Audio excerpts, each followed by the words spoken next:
ایران کے تاک تاک کر جوابی وار، امریکہ نے روس پر انگلیاں اٹھا دیں۔ امریکی اخبار واشنگٹن پوسٹ نے دعویٰ کیا کہ امریکی افواج پر حملوں کے لیے روس ایران کو انٹیلیجنس فراہم کر رہا ہے۔ ماسکو نے ایران کو امریکی جہازوں، ریڈارز اور دیگر تنصیبات کی لوکیشن فراہم کی۔ ایران کی مزاحمت سے واشنگٹن گھبرا گیا، صدر ٹرمپ کا ایران میں فوج اتارنے سے انکار، ایرانی سفارتکاروں کو بغاوت کرنے اور فوج کو ہتھیار ڈالنے کا کہنے لگے۔ امریکی صدر نے کہا ایران نے سب کچھ کھو دیا، خامنائی کے بیٹے مشتبہ خامنائی کی قیادت کسی صورت قبول نہیں۔ سوشل میڈیا پوسٹ میں لکھا ایران غیر مشروط طور پر ہتھیار ڈالے، ہتھیار ڈالنے تک کوئی معاہدہ نہیں ہوگا۔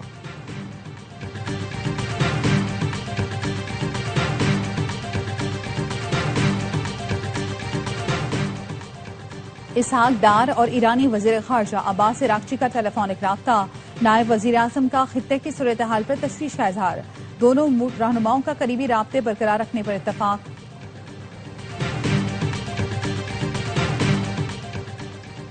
اور ملک میں تیل کا مناسب ذخیرہ موجود ہے، حکومت نے قلت کی افواہیں مسترد کر دی۔ پیٹرول کی مصنوعی قلت پیدا کرنے والوں کو وارننگ، پیٹرولیم مصنوعات سے متعلق اعلیٰ سطح کا اجلاس، وزیر اعظم شہباز شریف کو بریفنگ دی گئی۔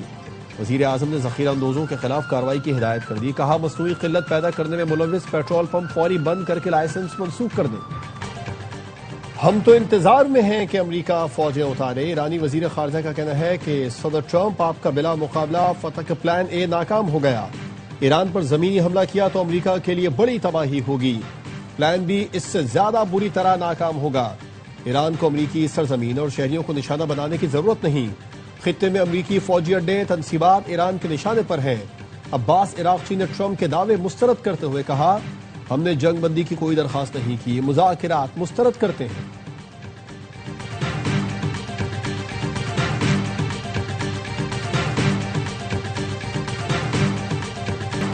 ایران پر امریکی اور اسرائیلی حملوں کا 7واں روز، اسرائیل کی تہران پر فضائی حملوں کی وسیع لہر، تہران کے انفراسٹرکچر پر حملے، شیراز پر بمباری میں 20 افراد شہید۔ ہلال احمر کے مطابق حملوں میں شہداء کی تعداد 1332 ہو گئی۔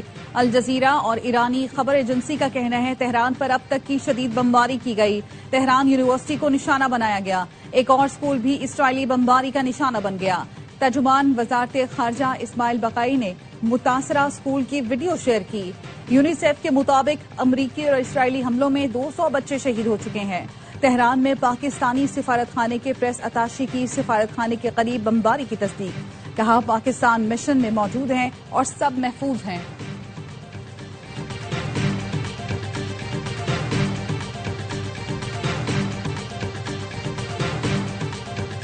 پاسداران انقلاب کا کلسٹر بموں سے لیس خیبر شکن میزائل سے تل ابیب پر حملہ، ایران نے درجنوں ڈرونز اور میزائل داغے، اسرائیل کی بن گورین ایئرپورٹ پر 4 بیلسٹک میزائل داغ دیے، 1 ٹن وزنی وار ہیڈ سے لیس میزائل تل ابیب کی جانب داغا گیا، اسرائیلی فضائیہ کے ایئر بیس بھی ہدف تھا، CNN نے لائیو کوریج کے دوران میزائل حملے دکھائے۔ ایرانی فوج کا کہنا ہے جاری جنگ کے دوران اب تک 500 سے زائد بیلسٹک اور کروز میزائل داغے جا چکے ہیں۔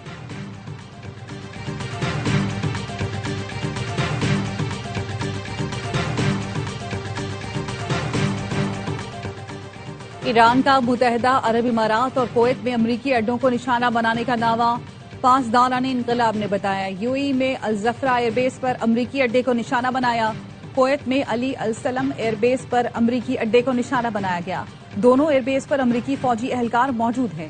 UAE کا ایران کے 9 بیلسٹک اور 8 کروز میزائل تباہ کرنے کا دعویٰ، وزارت دفاع نے بتایا UAE ایئر ڈیفنس نے 112 ڈرونز ڈیٹیکٹ کیے، 109 کو تباہ کر دیا۔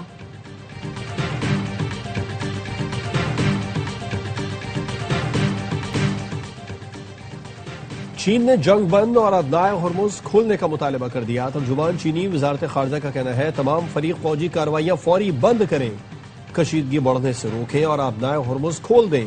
آبنائے ہرمز تجارت کے لیے ایک اہم بین الاقوامی راہداری ہے، خطے میں سلامتی اور استحکام سب کے مفاد میں ہے۔ فرانس کے 52 بحری جہاز خلیج فارس اور 8 بحیرہ احمر میں پھنس گئے۔ فرانسیسی وزیر ٹرانسپورٹ کے مطابق خطے میں جہاز رانی کو محفوظ بنانے کے لیے اتحاد اور تعاون چاہتے ہیں۔ فرانسیسی حکام بحری جہازوں پر موجود عملے سے رابطے میں ہیں۔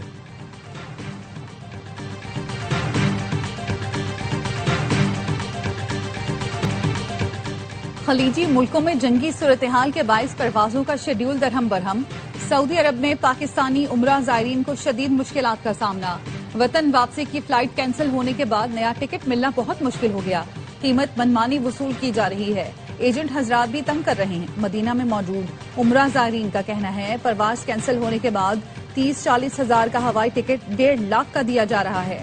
پاکستانی حکام صورتحال کا نوٹس لیں۔ امریکی جریدے ڈی سی جرنل نے مودی کی اسرائیل نواز پالیسی کے منفی اثرات کا پوسٹ مارٹم کر دیا۔ لکھا، مودی کے دورہ اسرائیل سے خلیجی ملکوں میں بھارتی مفادات کو دھچکا لگنے کے خدشات بڑھ گئے۔ نریندر مودی نے بھارتی تارکین وطن کا مستقبل خطرات سے دو چار کر دیا۔ مودی کا دورہ اسرائیل معمول کی سفارتکاری نہیں، ایران مخالف واضح سیاسی صف بندی ہے۔ مودی کی نیتن یاہو سے کھلی قربت نے بھارت کے متوازن خارجہ پالیسی پر سوالات کھڑے کر دیے۔ خلیجی ملکوں میں بھارت کو اسرائیل نواز سیکیورٹی کیمپ کا حصہ سمجھا جانے لگا۔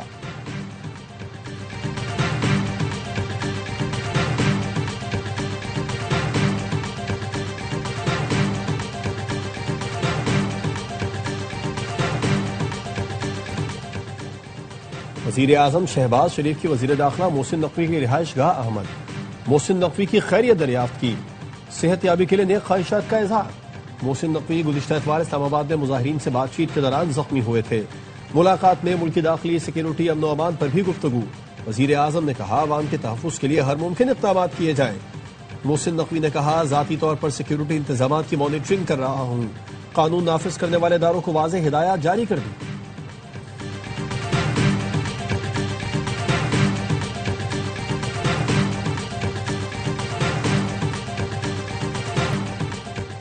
بندوں میں تباہی کے 2 بڑے منصوبے ناکام بنا دیے گئے۔ بام ڈسپوزل اسکواڈ نے مجموعی طور پر 150 کلو بارودی مواد ناکارہ بنا دیا۔ ڈی پی او کے مطابق بکہ خیل کی حدود میران شاہ پر پل کے نیچے 140 کلو بارودی مواد نصب تھا۔ لکی مروت اسٹیشن کے مرکزی دروازے پر بھی بام نصب کیا گیا تھا۔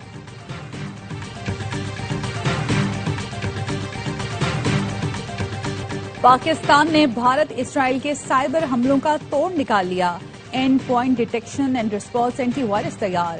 ای ڈی آر سسٹم تمام سرکاری کمپیوٹرز پر انسٹال بھی کر دیا گیا۔ سافٹ ویئر کا مقصد ہیکنگ اور سائبر حملوں کی روک تھام ہے۔ سسٹم کو چلانے کی ذمہ داری national cyber emergency response team کی ہوگی۔ سسٹم مشکوک سرگرمیوں کی تحقیقات کر کے فوری رد عمل فراہم کرتا ہے۔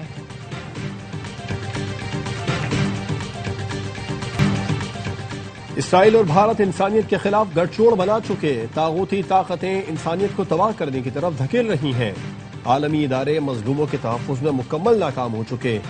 امیر جماعت اسلامی حافظ نعیم الرحمان کا سکھر میں خطاب، کہا پاکستان کا ایٹمی طاقت ہونا ملک کی دفاع کے لیے انتہائی اہم ہے۔ پاکستان امت مسلمہ کی قیادت کرنے کی صلاحیت رکھتا ہے۔ گورنر سندھ کی کراچی میں ایرانی قونصل خانے آمد، قونصل جنرل اکبر عیسیٰ زادہ سے ملاقات، آیت اللہ خامنائی اور دیگر ایرانی رہنماؤں کی شہادت پر اظہار افسوس۔ کامران قصوری نے کہا پاکستانی عوام اور حکومت برادر ملک ایران کے دکھ میں برابر کے شریک ہیں۔ صہیونی افواج کی بربریت بین الاقوامی قوانین کی کھلی خلاف ورزی ہے۔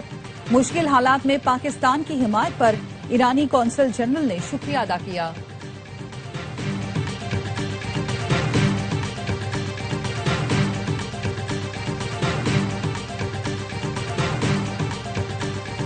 یوم علی پر 21 رمضان کو سندھ کے تعلیمی اداروں میں عام تعطیل کا اعلان۔ 11 مارچ کو صوبے بھر میں تعلیمی سرگرمیاں معطل رہیں گی۔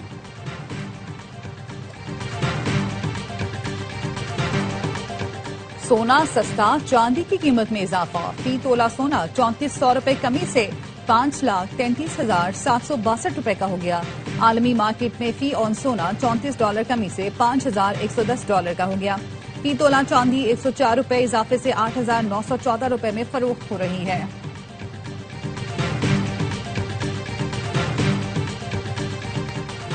کرکٹ کا سب سے بڑا شو ہر لمحہ پرجوش، اداکارہ نازش جہانگیر آج بنیں گی مہمان۔ سابق کپتان شعیب ملک کی میزبانی، سابق کرکٹر باسط علی اور کامران اکمل دیں گے میچز پر تجزیہ، عادی اور مصطفیٰ مسکراہٹیں بکھیریں گے۔